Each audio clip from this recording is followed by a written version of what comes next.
Fala galera, beleza? William Silva aqui. A gente está de volta com mais um vídeo para vocês e nessa aula a gente vai aprender a como consumir APIs aqui dentro do Flutter. Então, se você ainda tem dúvidas sobre esse assunto, fica até o final desse vídeo, porque eu tenho certeza que você vai sair dele já sabendo como consumir uma API de forma correta e simples aqui no Flutter, beleza? Então, se esse vídeo te ajudar de alguma forma, já deixa o seu gostei aí embaixo, se inscreve no nosso canal e lembra de ativar a notificação para você ser notificado toda vez que a gente postar um novo vídeo por aqui, beleza? Bom, eu já comecei o nosso projeto e a primeira coisa que a gente precisa fazer quando vai consumir uma API é saber como ela traz esses dados para a gente. Então a gente vai utilizar aqui uma API de teste chamada dummy.json/product. Ela vai retornar uma lista de produtos para a gente. Você pode baixar esse aplicativo que eu estou utilizando aqui, que é o Postman. Tem outros também, como o Insomnia. Você pode baixar e fazer uma requisição HTTP aqui dentro. Nesse caso é uma requisição do tipo GET. E eu vou chamar esse endpoint aqui de produtos.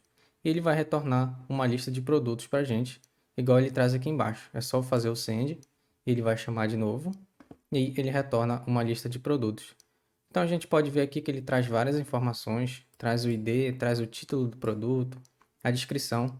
A gente não vai utilizar tudo, só algumas coisas. E aí a gente vai criar agora o nosso model. O nosso model vai ser justamente para mapear esse objeto aqui, que é do tipo JSON, mas que no Dart a gente acaba tratando como um mapa, beleza? Então, descendo aqui mais para baixo, você pode ver que ele retorna vários produtos, ok? Cada um com suas imagens, com seus títulos e descrições. Então, a gente vai construir agora um objeto que mapeie esse JSON para um objeto do tipo Dart. Agora que a gente já viu como a API retorna os dados, a gente vai voltar aqui no nosso projeto e aqui dentro você pode ver que eu já criei uma estrutura bem simples. Coloquei o arquivo de main apenas com o runApp, ok? E aqui eu criei um novo arquivo chamado AppWidget, que tem apenas o Material App, que aí vai retornar a homepage. A homepage eu coloquei dentro da pasta app, que tem a pasta pages dentro, e por fim a pasta home. Dentro dela eu coloquei a homepage, ok? Então agora a gente precisa criar o nosso arquivo de módulo, e aí eu venho aqui dentro da pasta app, vou criar um novo diretório chamado data, beleza? Aí eu vou criar um novo diretório aqui dentro, chamado models, ok? E por fim, a gente vai criar agora o nosso model em si. Então vou chamar ele de produto model, ok? Sempre identificando qual é o tipo do arquivo. Nesse caso aqui é um model. E aqui dentro a gente vai criar o nosso model. Primeiro a gente precisa criar a classe produto model, beleza? E agora a gente precisa voltar lá na API e identificar os campos que ele está retornando aqui e quais que a gente vai utilizar. Então a gente vai pegar o título, a descrição, o preço, o rating, a brand, a category, a thumbnail e a lista de imagens que ele retorna do produto, ok? Isso a gente vai criar vários produtos a partir dessa lista de produtos que ele retorna aqui. Voltando aqui para o projeto, a gente vai criar a primeira propriedade, final string title, ok? Aí eu vou copiar aqui para criar a descrição, description. E agora eu vou colocar os outros campos aqui e já volto. Pronto, já coloquei todos os campos aqui. Agora ele está pedindo para a gente inicializar essas variáveis que a gente declarou como final. E a gente só vai inicializar ela aqui dentro do construtor. Então, a gente vai seguir a dica que ele está pedindo aqui para criar um construtor para esses campos que são finais. Então, a gente vai clicar aqui, beleza? E ele já criou um construtor que leva o mesmo nome da classe. E aí agora a gente vai passar todos esses campos como nomeados, beleza? Eu vou só indentar aqui, colocar uma vírgula no final. E agora ele está esperando que a gente informe se esse campo pode ser nulo ou se ele é obrigatório. Nesse caso, a gente quer que todos sejam obrigatórios. Então, para isso, eu vou marcar essa primeira palavra aqui, this. Vou apertar Command D aqui no Mac, ou Ctrl D no Windows, e vou selecionar todos os this, beleza? Vou voltar o cursor aqui para o início e vou marcar elas como obrigatória, required, beleza? Assim a gente já está inicializando todos os campos do nosso model, ou seja, para criar um produto model, todos esses campos são obrigatórios de serem passados, beleza? Bom, a gente viu que quando ele traz o retorno aqui na API, ele retorna um tipo de dado que no Dart a gente chama de mapa. Então a gente precisa transformar esse tipo de dado para um dado que o Dart entende. Nesse caso é uma classe do tipo Dart. Então a gente vai voltar aqui no projeto e a gente precisa fazer esse mapeamento lá dentro, beleza? Então vamos voltar aqui no projeto. Agora a gente vai criar um construtor nomeado chamado FromMap. Então a gente vai chamar aqui o produto model, beleza? Ponto FromMap, beleza? Porque ele vai criar um produto model a partir de um map, ok? Que é esse que ele retorna aqui. Então, por isso o nome FromMap, ok? Agora aqui dentro, a gente vai especificar que ele vai receber um map e a chave vai ser string e o tipo dinâmico, beleza? E eu vou chamar ele aqui de map, ok? E agora aqui dentro a gente vai construir o nosso objeto em si. Esse tipo aqui é o mesmo tipo que ele retorna aqui na API, então a gente pode ver que todas as chaves desse mapa são do tipo string, mas os valores dela são dinâmicos, ou seja, aqui ele retorna um inteiro, aqui ele retorna uma string, aqui já é um número double, então o valor precisa ser dinâmico. E foi isso que a gente disse aqui, que ele vai retornar um mapa, que a chave é uma string e o valor é dinâmico, a gente não sabe qual o tipo de dado. Agora aqui dentro a gente precisa retornar um produto model. Então return produto model, ok? E aqui dentro a gente precisa construir esse produto a partir dos campos que ele retorna lá no JSON, ok? Então aqui no título a gente vai acessar o parâmetro map, que ele recebe como parâmetro ali em cima, e vamos acessar o campo title, ok? Desse map, a chave title. E isso se repete para todos os outros campos. Então eu vou preencher os outros campos aqui e já volto. Então você pode ver que eu já adicionei todos os outros campos aqui. O price, a gente está fazendo uma multiplicação aqui para que ele se torne um double, porque às vezes ele pode retornar um número inteiro na API, mas a gente sabe que um preço ele pode ter um número quebrado. Então fazendo essa multiplicação aqui por 1.0, ele converte o inteiro, possivelmente pode ser inteiro, né? Para um double, ok? Então dessa forma aqui a gente consegue converter um inteiro para o double, tranquilamente, beleza? Aqui nas imagens, se a gente for ver lá na API, ele retorna uma lista de strings, e aí para a gente construir esse objeto aqui dentro, a gente chama a classe list com o seu construtor nomeado from, e aí aqui dentro ele espera que a gente passe uma lista. Nesse caso aqui é o map acessando a chave imagens. Então se a gente voltar aqui, a gente vai ver que quando ele acessar todo esse mapa até aqui, ele vai procurar por uma chave chamada images, ok? Essa daqui, ele vai entrar dentro dela e vai pegar o valor que ela tem aqui dentro. Nesse caso é uma lista de strings. Então é isso que ele vai fazer aqui. Ele vai acessar essa chave imagens lá no mapa e vai convertê-la para uma lista, ok? Nesse caso aqui é uma lista de strings. A gente tipou aqui para que ela seja uma lista de tipo de string. Agora para ele parar de dar erro aqui, a gente vem aqui no começo e digita factory, ok? Beleza, o nosso módulo está pronto. Vou salvar o arquivo aqui. Bem, agora que o nosso módulo já está pronto, a gente pode criar o nosso local onde vai ser feita a requisição para buscar a lista de produtos. Então a gente vai seguir aqui o padrão repository, que vai concentrar a chamada API em apenas um lugar, beleza? Então a gente vem aqui na pasta data, vamos criar uma nova pasta chamada repositories, ok? Porque pode ter mais de um, mas nesse caso vai ter só um. E aí a gente vai criar um novo arquivo chamado produto repository.dart, beleza? Bom, para criar o nosso repositório, a gente vai trabalhar com o conceito de classes abstratas, ou contratos, como outras pessoas chamam. Assim, não importa quantos repositórios existam aqui no projeto, todos que forem implementar esse contrato serão obrigados também a implementar tudo que tiver dentro dele. Então isso é uma segurança a mais de que tudo vai ser executado corretamente, beleza? Então para isso, a gente vai criar uma classe abstrata, chamando o abstract class, ok? Vai ser o nosso contrato. Eu vou chamar ele de iProduto repository, ok? E aí eu vou criar uma função aqui dentro para buscar os produtos, que nesse caso eu vou chamar de getProdutos, ok? Eu vou fechar aqui a função, não preciso implementá-la aqui dentro, porque é uma classe abstrata, e dentro de classes abstratas a gente não diz o que a função vai fazer, a gente só declara ela, beleza? E eu posso dizer o tipo de retorno que ela vai ter, que nesse caso é um filter de lista de produto model, ok? Aqui a gente já pode utilizar o modo que a gente criou ainda agora, então a gente quer que essa função getProdutos retorne uma lista de produto model no futuro, ok? Agora sim a gente vai criar a nossa classe concreta aqui embaixo. Então, class produto repository, beleza? E aí a gente vai fazer com que ela implemente esse contrato. Então vamos chamar aqui e produto repository, ok? Agora você pode ver que ele já está dando erro aqui, porque você é obrigado a implementar essa função que tem aqui dentro.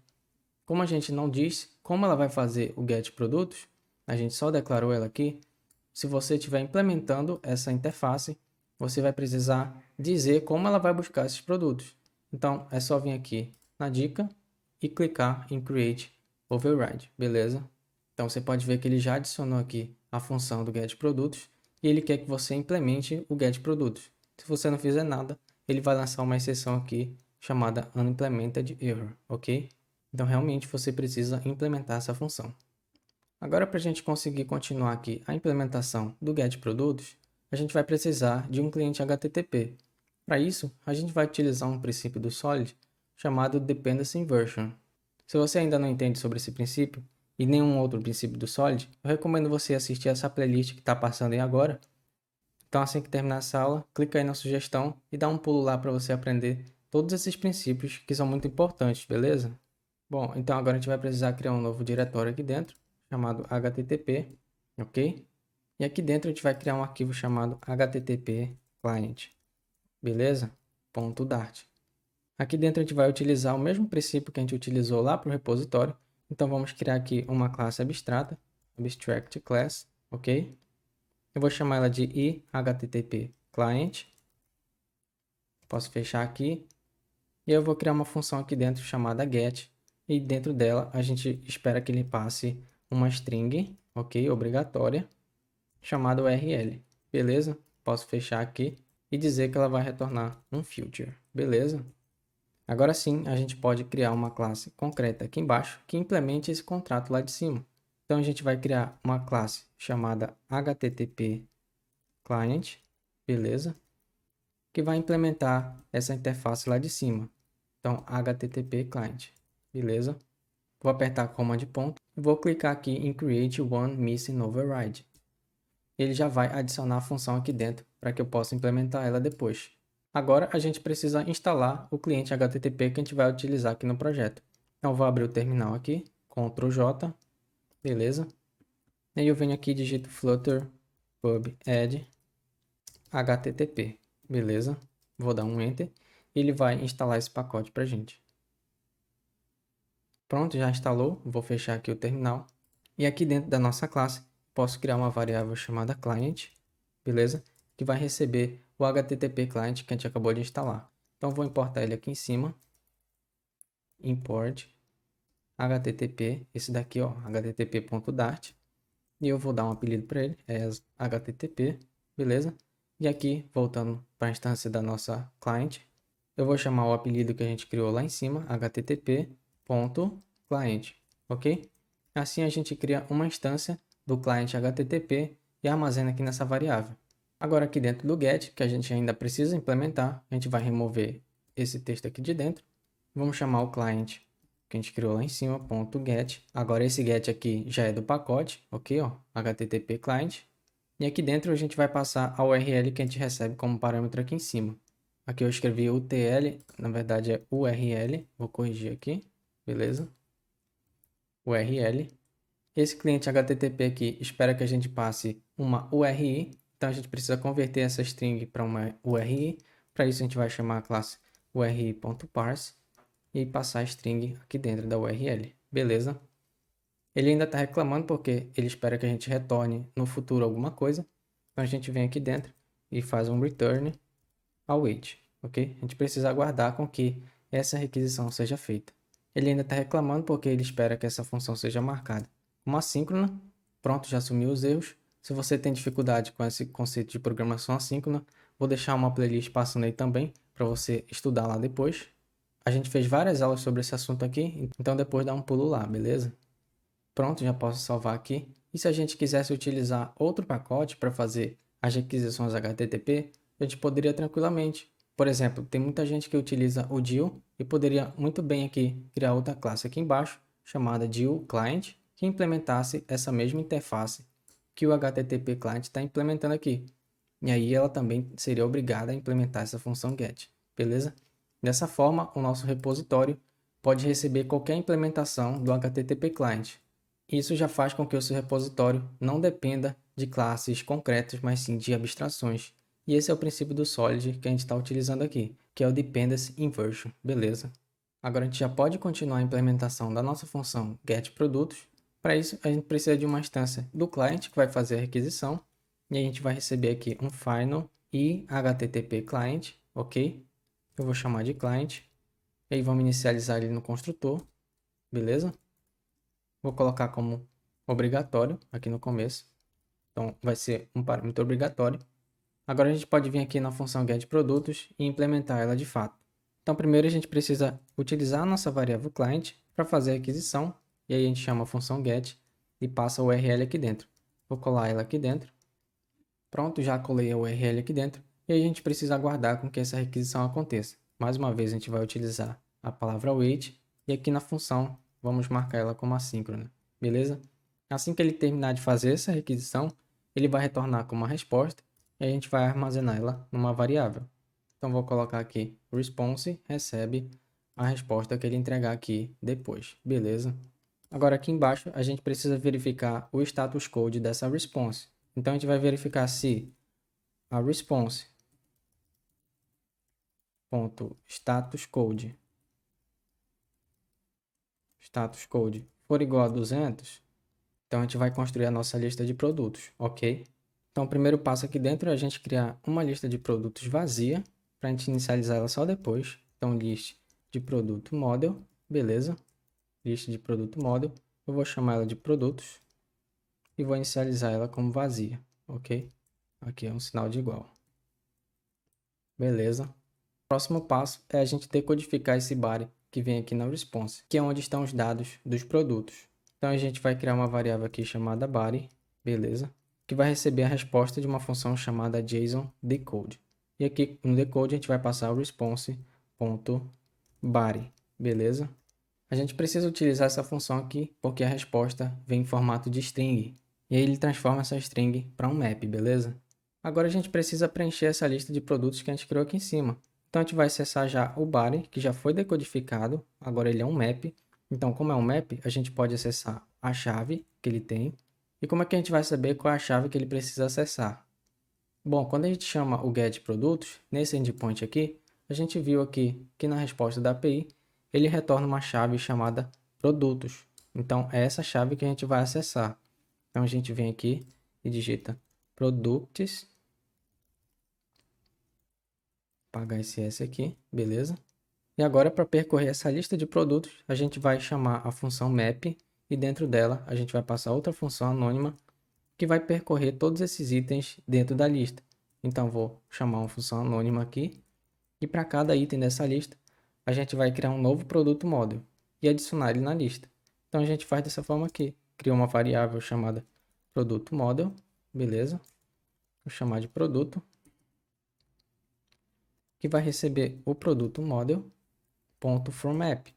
E o mapa que a gente vai passar é justamente o nosso item, beleza? O item já é o mapa do produto em questão. Então ele vai parar aqui nesse primeiro item e vai fazer o decode desse mapa igual a gente pediu para ele fazer aqui no FromMap.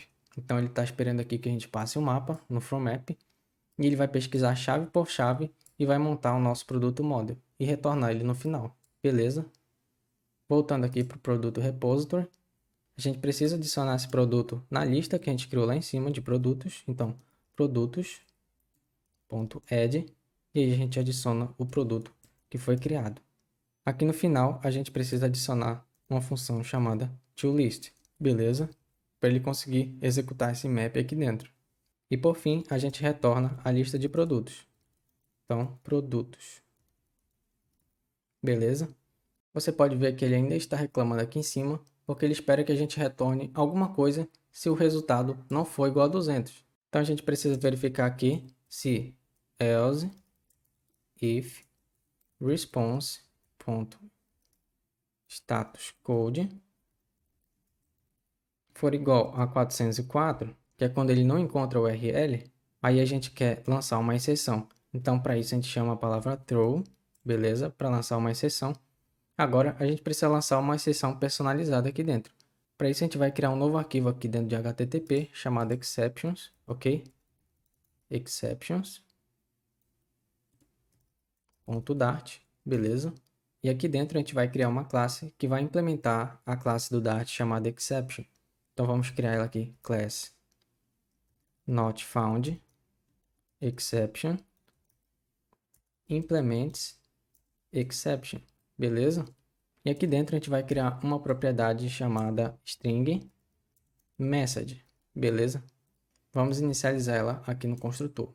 Pronto, então acabei de criar uma exceção personalizada que implementa a exception do Dart e eu chamei ela de not found, porque é quando a URL não é encontrada.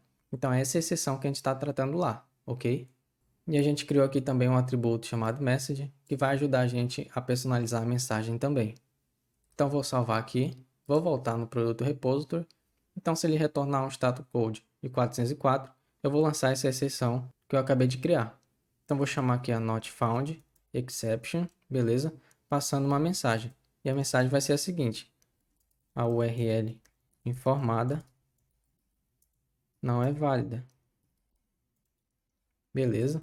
Assim você consegue tratar cada exceção de acordo com seu status code. Caso ele não entre em nenhum dos casos aí de cima, a gente precisa lançar outra exceção. Nesse caso, a gente vai lançar a exceção exception, padrão do Dart, com uma mensagem aqui dentro. Vamos passar uma mensagem genérica aqui. Não foi possível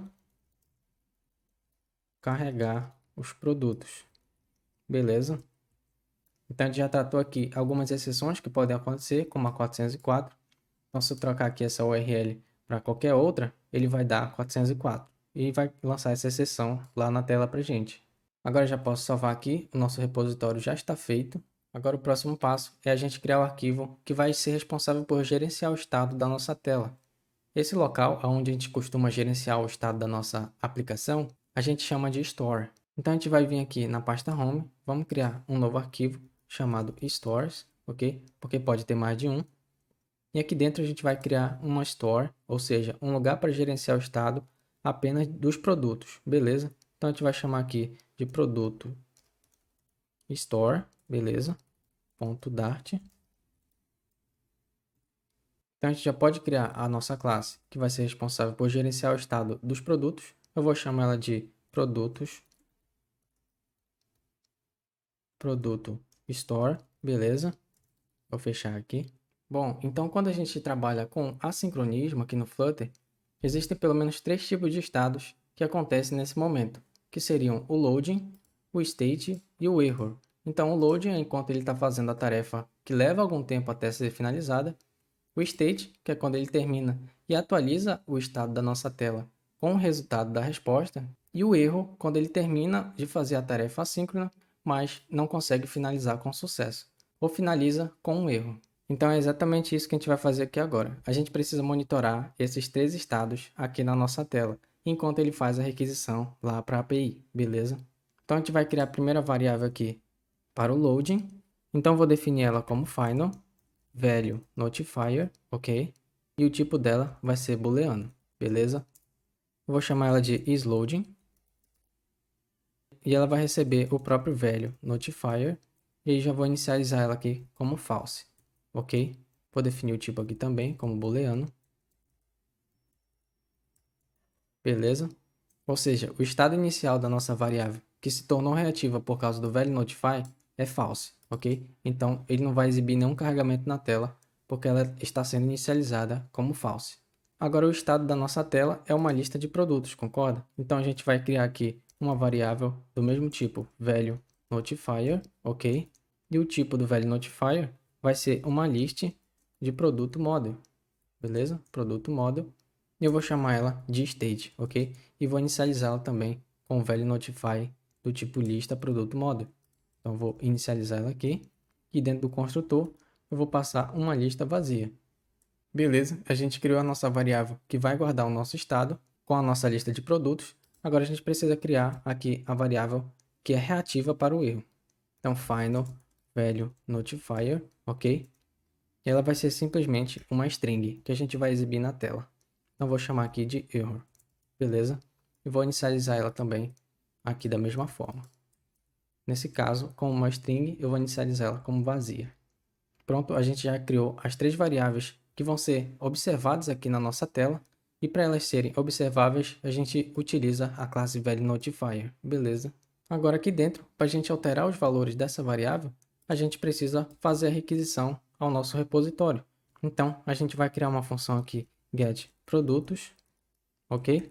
E ela vai ser uma requisição assíncrona. Então, async, beleza? Agora aqui dentro, quando ele começar todo o processo de buscar os produtos, eu já posso fazer com que a minha variável isLoading.value receba true. Ou seja, eu estou alterando o valor da minha variável isLoading para verdadeiro. Agora aqui dentro, a gente pode adicionar um bloco tryCatch, que ele vai tentar fazer alguma coisa aqui dentro do try. Se ele não conseguir, ele vai cair aqui no catch, com um valor aqui dentro, ok? Então aqui dentro do try, a gente vai precisar de uma instância do nosso repositório. A gente ainda não criou ele aqui, então vamos criar aqui em cima uma instância do nosso repositório.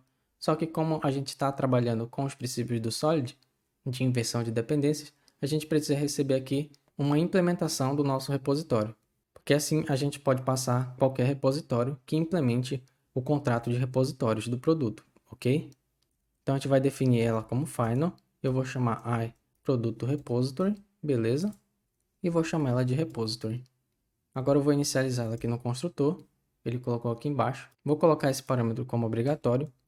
Então, required e nomeado através desse sinal aqui dentro, beleza? Assim ele se torna nomeado e assim obrigatório.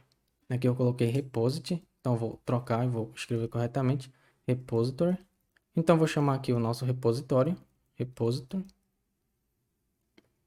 e vou chamar a função que a gente criou lá dentro, getProdutos, ok? A gente precisa aguardar com que ele retorne a lista de produtos. Então a gente já sabe, vamos utilizar aqui o await e precisamos armazenar esse valor em algum lugar, nesse caso aqui na variável result. Então ele vai tentar, através dessa palavra try, fazer essa requisição aqui e se ele conseguir retornar uma lista de produtos, a gente vai atualizar o nosso state, que é uma lista de produtos. Então a gente vai acessar o state.value. Se você colocar o mouse aqui em cima, você vai ver que o state é um value notifier, mas o valor é uma lista de produto model. Então por isso que a gente precisa acessar o value, beleza? Porque o value é uma lista de produto model. Então a gente vai fazer com que ele receba o próprio result, que já é uma lista de produto, beleza? Como a gente adicionou lá no repositório uma exceção personalizada, a gente precisa capturar ela também lá. Então eu vou copiar o nome dela aqui, vou voltar lá na Store e a gente precisa verificar aqui se essa exceção foi lançada também. Então a gente vai fazer da seguinte forma: on, vamos colar o nome aqui, not found exception. Então se ele lançar essa exceção, a gente vai pegar ela aqui, vamos capturar ela, vamos colocar o nome ali dentro, beleza? Aqui a gente precisa importar, então vamos clicar aqui e importar a nossa classe. E aqui dentro eu já sei que a exceção que ele lançou foi a not found exception. Então eu já posso utilizar minha variável erro e atualizar o valor dela também. Value recebe e.message, beleza? Esse message vem aqui da nossa classe not found exception. Se a gente entrar aqui, a gente vai ver que ele tem uma propriedade chamada message, beleza? Se ele não lançar essa exceção lá na requisição, então ele vai cair aqui no catch e a gente vai fazer com que o nosso error também receba essa exception que vem ali dentro. Nesse caso vai ser o e.toString, ok? Porque é uma exception genérica. E agora, após ele fazer todo esse processo, a gente vai fazer com que a nossa variável isLoad.value volte para false, ok? Assim o carregamento finaliza. Aqui a gente precisa colocar a nossa função como future. Assim a gente finalizou a nossa store, que é o local onde a gente gerencia o estado da nossa tela. Vou salvar o arquivo aqui. Agora a gente já pode voltar lá na home page e utilizar essa store que a gente acabou de criar. Então aqui dentro eu vou criar uma instância dela, beleza? Final produto store, beleza? Vou chamar de store. E ela vai receber o produto store. E agora ele espera que a gente passe o repositório. Eu vou colocar aqui produto repository. E dentro dele, ele espera que a gente passe o HTTP client. Então, eu vou passar aqui o HTTP client. Aqui a gente colocou o nome como client. E eu vou passar a implementação do HTTP client. Beleza? Vou só indentar aqui. Pronto. Já criamos a instância do nosso produto store. Agora aqui no init state, assim que ele iniciar o nosso aplicativo, a gente já pode chamar a função que vai buscar os produtos lá dentro. Então a gente pode chamar a store que a gente criou, ponto, get produtos, beleza? Ele já vai inicializar a tela buscando os produtos. Agora aqui no body do scaffold, a gente precisa monitorar essas variáveis que a gente criou lá na store. Então para isso, a gente vai utilizar um widget do Flutter chamado Animated Builder, beleza? Esse bem daqui, Animated Builder. E aí, nos parâmetros dele, a gente precisa passar uma animation. E aqui dentro, como a gente tem 3 variáveis que são reativas, a gente precisa unir todos eles aqui na animation. Então, para isso, a gente vai utilizar a classe listenable, beleza? Ponto merge. Aí a gente pode passar aqui uma lista de variáveis que são reativas. Nesse caso, a gente vai utilizar store.isLoading, store.error e store.state, beleza? Então a gente vai unir essas 3 variáveis aqui na animation. Vamos monitorar as 3. O próximo parâmetro que a gente precisa passar aqui é o builder do animated builder. Então vamos retornar aqui essa função, beleza?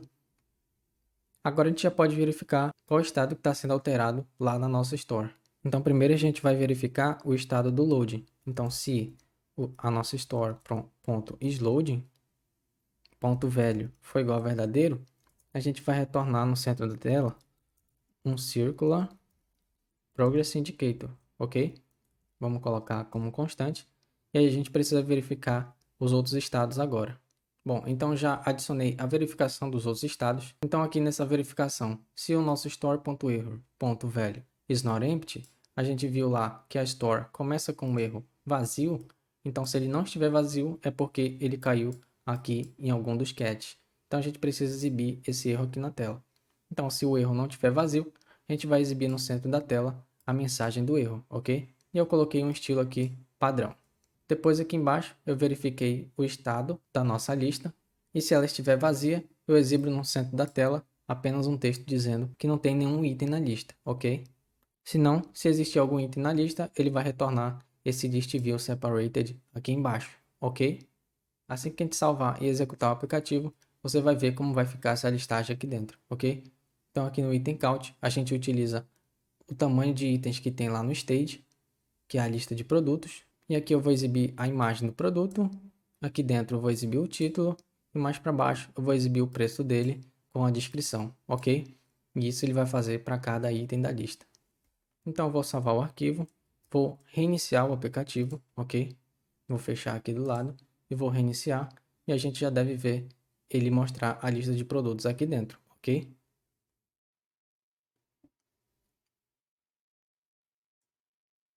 Então a gente conseguiu monitorar o estado de carregamento tranquilamente aqui na tela. Ele exibiu aqui no canto superior esquerdo. A gente vai corrigir para ele exibir aqui no meio.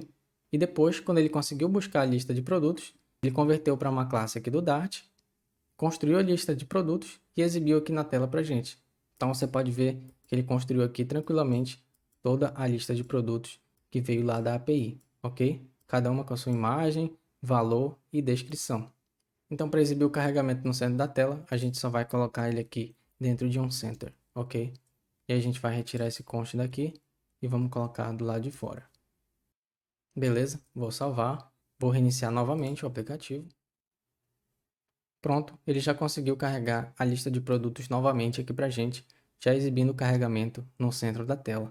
Então, nesse vídeo aqui, você aprendeu a como consumir APIs de forma bem simples, utilizando apenas uma biblioteca, que foi a do HTTP Client, que a gente precisou instalar, para fazer requisição, mas você também aprendeu a como criar classes abstratas, que servem como contratos, para que o seu projeto não fique muito acoplado a bibliotecas de terceiros, ok?